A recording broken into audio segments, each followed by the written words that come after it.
አባታችን ብፁዕ ጠቅላይ ዋና ስራ አስኪያጅ፣ ብፁዕ የቅዱስ ሲኖዶስ ዋና ጸሐፊ፣ ብፁዓን አበው ሊቃነ ጳጳሳት፣ የቅዱስ ሲኖዶስ አባላት፣ ክቡራን የዚህ ታሪካዊ ጉባኤ ተሳታፊዎች፣ በቅድሚያ አጭር የሆነውን የ2017 ዓ.ም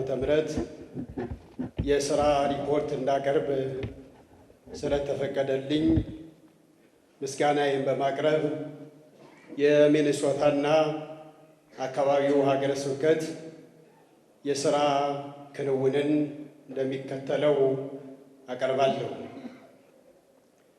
የሚኔሶታና አካባቢው ሀገረ ስብከት በስሩ 12 አጥቢያ አብያተ ክርስቲያናት ያሉት ሲሆን ለቤተ ክርስቲያን ተልእኮ መሳካት፣ ለአብያተ ክርስቲያናት መስፋፋትና ለምዕመናን አንድነት መጠናከር ባለፈው ዓመት በዕቅድ የተያዙና በያዝነው ዓመት ሊከናወኑ የሚገባቸውን ሥራዎች ለመፈጸም በሀገረ ስብከታችን ብፁዕ ሊቀ ጳጳስ ጸሎት፣ በሳል አመራርና ትጋት ታግዘን በ2017 ዓ.ም የሥራ ዘመን ከተከናወኑ ተግባራት ለ44ኛው አጠቃላይ ሰበካ መንፈሳዊ ዓለም አቀፍ መደበኛ ጉባኤ የቀረበ የሥራ ክንውን እንሆ። እንደሚታወቀው ሁሉ ሀገረ ስብከታችን ቀደም ባሉ ጊዜያት ከሌሎች አህጉረ ስብከት ጋር ተደርቦ ለረጅም ጊዜ የቆየና ራሱን ያልቻለ በመሆኑ ምንም አይነት የራሱ የሆነ መንበረ ጵጵስናም ሆነ ጽሕፈት ቤት አልነበረውም። ይሁን እንጂ በሀገረ ስብከታችን ሊቀ ጳጳስ ብፁዕ አቡነ ናትናኤልና በሀገረ ስብከቱ አስተዳደር ልዩ ትኩረት የተሰጠውና ባለፈው ዓመት በዕቅድ ተይዞ ሲሰራበት የቆየው የመንበረ ጵጵስና ቤት ግዢ ሂደት በብፁዕነታቸው ብርቱ ጥረት $520,000 ወይም በኢትዮጵያ ከ80 ሚሊዮን ብር በላይ ግምቱ በፈጀ ወጪ ለሀገረ ስብከታችን መንበረ ጵጵስና ማረፊያና ጽሕፈት ቤት መሰብሰቢያ የቤተ ክርስቲያኒቱ ንብረት የሆነ ቤት በሚኔሶታ ከተማ ለመግዛት ችለናል። ወደ ሀገረ ስብከታችንም ብፁዕ አባታችን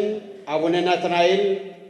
ወደ ሀገረ ስብከታችን በተመደቡ በዚህ አጭር ጊዜ ውስጥ ይህ ታሪክ እውን እንዲሆንና ሀገረ ስብከቱ ከኪራይ ቤት አውጥተው በሀገረ አሜሪካ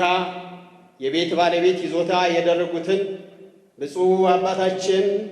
አቡነ ናትናኤልን ጉባኤውን እንዲያመሰግንልኝ በታላቅ አክብሮት እጠይቃለሁ።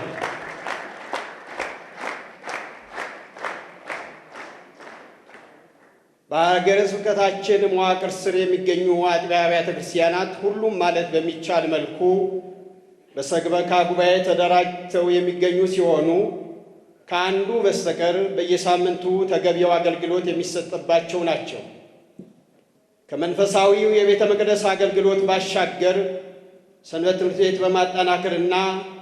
በተለይም ቀጣዩ ትውልድ ሃይማኖትና ታሪክ ተረካቢ እንዲሆን ሀገረ ስብከቱ ባለው ቁርጠኛ አቋም በተለያዩ ጊዜያት ሐዋርያዊ ጉዞን በማድረግ ብፁዕነታቸው ተገኝተው አባታዊ ቡራኬ በመስጠት የሰበካ ጉባኤ አደረጃጀትን በማጠናከር አብያተ ክርስቲያናት በቃለ ዓዋዲው መሠረት እንዲመሩ መመሪያ ሰጥተዋል።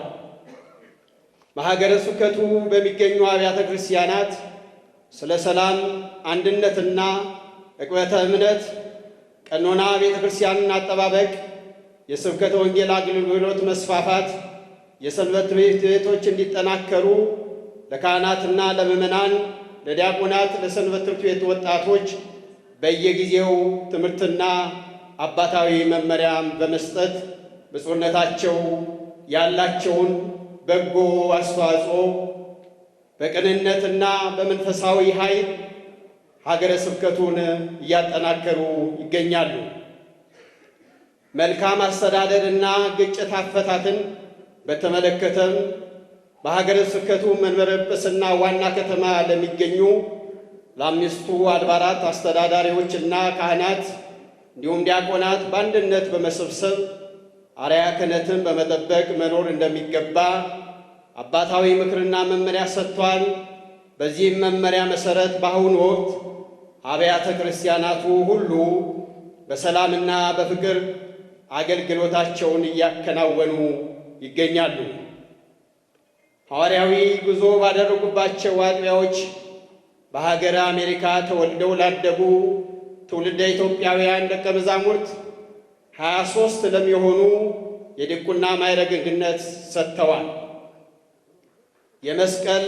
ደመራ በዓል በየከተማው በሚገኙ ሁሉ አብያተ ክርስቲያናት በአንድነት የተከበረ ሲሆን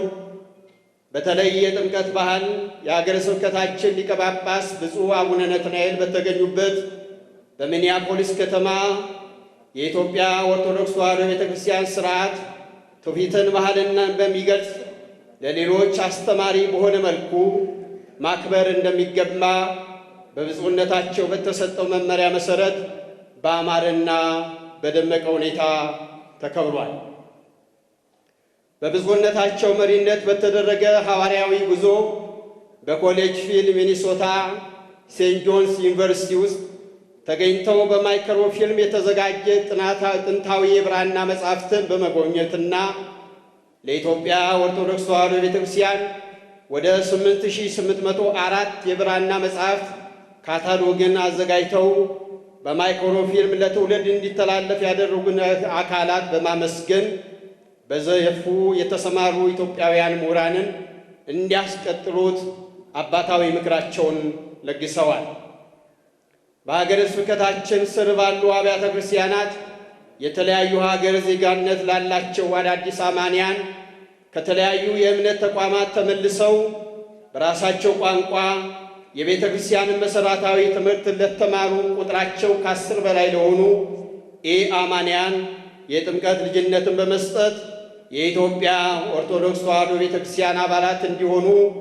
ለመጠመቅም በትምህርት ላይ ላሉትም የቤተ ክርስቲያን መሠረተ እምነት እንዲማሩ እየተማሩ እንዲገኙ አባታዊ መመሪያቸውን እየሰጡ ይገኛሉ። በቦታ ርቀት ምክንያት በአቅራቢያቸው ቤተ ክርስቲያን ባለመኖሩ ምክንያት መንፈሳዊ አገልግሎት ማግኘት ያልቻሉትን ምዕመናን ያቀረቡትን የቤተ ክርስቲያን ይተከልልን ጥያቄ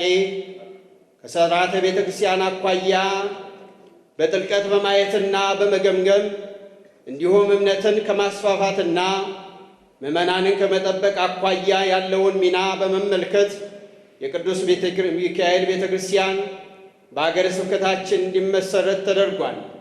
ይህም በአገረ ስብከቱ ስር የሚገኙ አብያተ ክርስቲያናትን ቁጥር ወደ 13 ከፍ ያደረገው ሲሆን ተመላልሰው በመገኘት አባታዊ ቡራኬና መመሪያ ሰጥተው የደብሩንም ስም ደብረ ምሕረት ብለው ሰይመውታል። በሀገረ ስብከታችን የአጭር ጊዜ ዕቅድ መነሻነት ወቅቱ የሚጠይቀውን ትውልድ የማዳንና መንፈሳዊ ማኅበራዊ አገልግሎትን ማከናወን ዋነኛ ተግባራችን በማድረግ የራቁትን ለማቅረብ፣ የጠፉትን ለመመለስ፣ ያሉትን በኦርቶዶክሳዊ ተዋሕዶ እምነታቸውና በበጎ ስነ ምግባር ለማነጽ እንዲቻል በሀገረ ስብከታችን የሰንበት ትምህርት ቤት ማደራጃ የሚመራ የወጣቶች አንድነት ሚኒሶታ ኦርቶዶክስ ተዋሕዶ ዩዝ ፌሎሺፕ በሀገረ ስብከታችን ብፁዕ ሊቀ ጳጳስ መልካም ፈቃድና መመሪያ ሰጭነት በሚኒሶታ ሚኒያፖሊስ የተመሠረተ ሲሆን በተለያዩ ጊዜያት ጉባኤ በማድረግ የታየውን ትውልዱን የመታደግ አበራታች ተግባር በሀገረ ስብከቱ ስር ባሉ ሌሎችም ቦታዎች እንደ አካባቢው ነባራዊ ሁኔታ እየታየ ተግባራዊ እንዲሆን አባታዊ መመሪያቸውን ሰጥተዋል። በሚኒሶታ ሚኒያፖሊስ ከተማ ከሚገኙ አብያተ ክርስቲያናት መካከል ሁለቱ የደብረ ሰላም መድኃኔዓለምና የርዕሰ አድባራት ጽርሐ አርያም ቅድስት ሥላሴ አብያተ ክርስቲያናት የኢትዮጵያ ኦርቶዶክስ ተዋሕዶ ቤተ ክርስቲያን ይዘትና ቅርጽ በጠበቀ ሁኔታ በሚኒያፖሊስ መሃል ከተማ ግዙፍ የሆነ ትልቅ ሕንፃ ቤተ ክርስቲያን በመገንባት ላይ ይገኛሉ። ብፁዕነታቸውም በየጊዜው በመገኘት አባታዊ ምክራቸውን እየሰጡ እያበረታቱ ይገኛሉ። በሀገረ ስብከታችን ከሚከናወኑ ከላይ ከተጠቀሱት መንፈሳዊና አስተዳዳራዊ አስተዳደራዊ ክንዋኔዎች ባሻገር የሀገረ ስብከታችን ብፁዕ ሊቀ ጳጳስ ለቅዱስ ሲኖዶስ ጉባኤ ወደ ኢትዮጵያ በሚመጡበት ጊዜ የተቸገሩትን በመርዳትና ያዘኑትን በማጽናናት በሚያደርጉት አባታዊ በጎ ተግባር እንደ አምናው ሁሉ ባለፈው የበጀት ዓመት ለደብረ ሊባኖስ ገዳም አበው መነኮሳት መናንያንና አርድእት 100 ኩንታል ስንዴ፣ ለአዲስ ዓለም ርዕሰ አድባራት ደብረ ጽዮን ቅድስት ማርያም የአብነት ተማሪዎች 50 ኩንታል ስንዴ በአጠቃላይ እግዚአብሔር